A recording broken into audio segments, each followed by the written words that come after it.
April 9th, 2019, the Himalayas.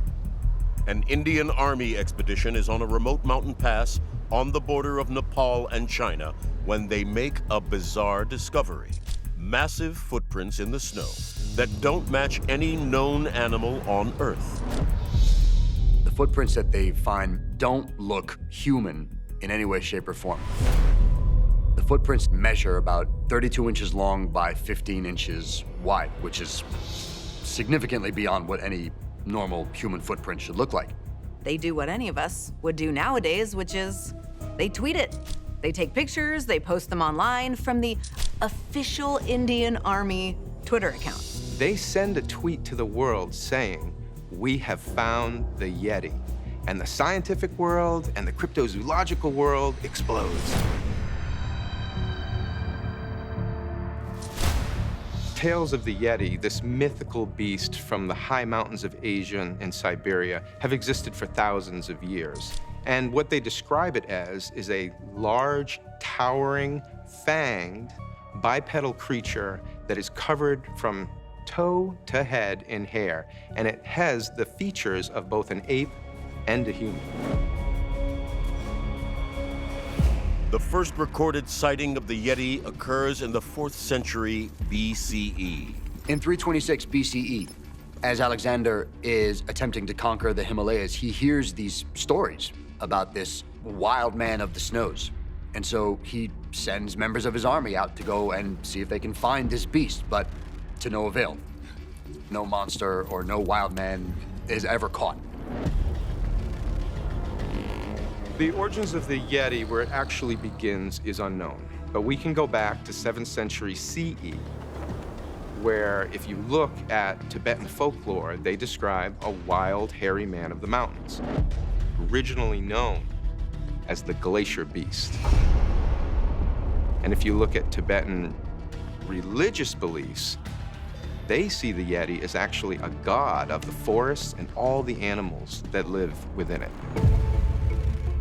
There's not consistent agreement about the nature of this creature. Everyone pretty much agrees that it exists. Some cultures feature him as feral and aggressive and dangerous, and others describe it more as shy or even mischievous. There are ideas and traditional beliefs that the Yeti is a spiritual protector, that it's actually protecting the sacred mountain peaks, and that if humans encroach on those spaces, they get killed on sight. The Yeti first captures the modern world's imagination at the turn of the 20th century. In 1899, Scottish explorer Lawrence Waddell publishes his book, Among the Himalayas. And in it, he talks about an excursion that he's going on while in the Himalayan mountains. He recounts a story of being at 17,000 feet and coming across a series of tracks. And he looks to his guides and is like, "What is this?" They say, "This is the wild, hairy man of the eternal snows." In 1921, the explorer Charles Howard Bury, he's up around 20,000 feet. And he and his guides also see this same thing, these giant footprints in the snow. So he pulls out his binoculars and is scanning the horizon, and he actually sees something. He sees off in the distance, against the snow, this giant, lumbering creature. Now, it's far away. He can't see a lot of details of it, but it's really clearly there, stark against the snow. When he asks his guides, "Okay, so what am I seeing here?" they also have an answer for him. The wild man of the snows. They call it the Meadow Kongmi. When Howard Bury is later interviewed by a journalist about his experience in the Himalayas, he mentions Meadow Kongmi.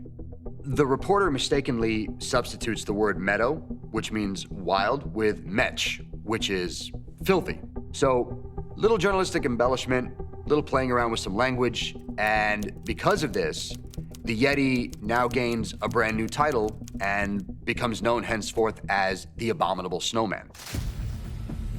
The idea that there is some undiscovered giant bipedal creature living in the mountains of Asia and Siberia, well, that just stokes the fires of the scientific community, and it basically begins this wonderful charge into the mountains to discover this. And who's going to discover it first? The Himalayan mountain range stretches for more than 1,500 miles across 5 countries.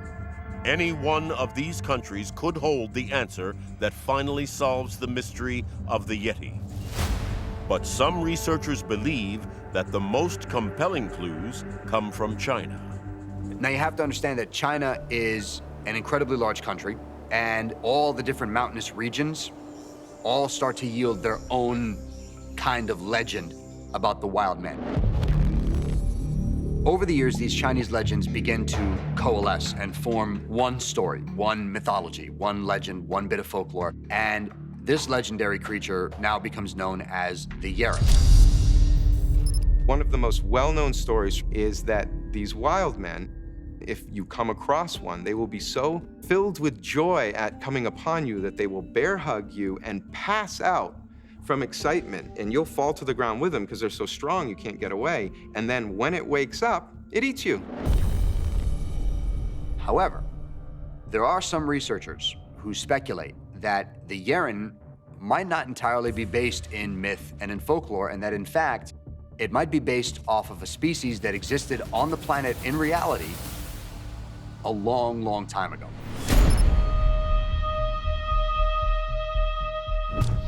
One theory that still intrigues researchers to this day first emerges back in 1935, thanks to a Dutch anthropologist with an interest in the Far East.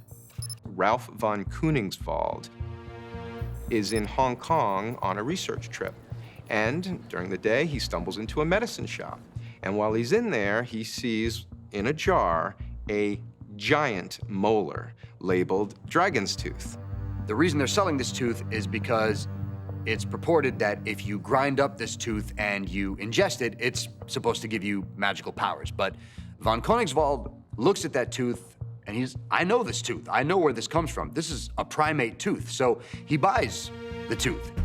He takes it back, does research on it. And through his research, he identifies it as an early hominid species from the human family tree. According to him, this particular species would have been far back enough in the human family tree that it would have been completely covered in hair, except for its face and its hands, kind of like a chimpanzee. Except this chimpanzee would have been about 10 feet tall and weighed upwards of 1,200 pounds. Based on the primate's immense size, the species is named Gigantopithecus. Fossil discoveries over the last 8 or 9 decades show that Gigantopithecus lived in the area that is China and Tibet over 2 million years ago. Most scientists agree that Gigantopithecus went extinct about 250,000 years ago. But there are those of us that believe, because of the remoteness of the region and their ability to adapt, they have actually thrived in the high-altitude environments of China, Tibet, Bhutan, and Siberia. In the 1950s, a British zoologist, he looks at Shipton's photographs and he creates a plaster mold of what he thinks that footprint would have looked like. After he examines this plaster cast, he determines this could not have been made by a bear. It had to be made by a very large bipedal hominid, and he determines that it is likely the Gigantopithecus. Other researchers soon voiced their support for the Gigantopithecus theory. 1977 American anthropologist Grover Krantz believes that the Gigantopithecus could have survived in a small tribe in the remote areas of the Himalayas, and therefore could be the basis for what the modern Yeti is. It's possible there are even more layers to the origin story of this ancient primate. Researchers and scientists have found very, very few fossils when it comes to Gigantopithecus. And because of that, it's very hard to suggest that there's a tribe of Gigantopithecus that hangs out in the mountains and evolved into a new species that became the basis for the Yeti. Until we have something like a complete skeleton, it will remain in the realm of speculation. Further research into the Yeti legend suggests that perhaps Yeti is an even closer relative to humans than we had previously thought.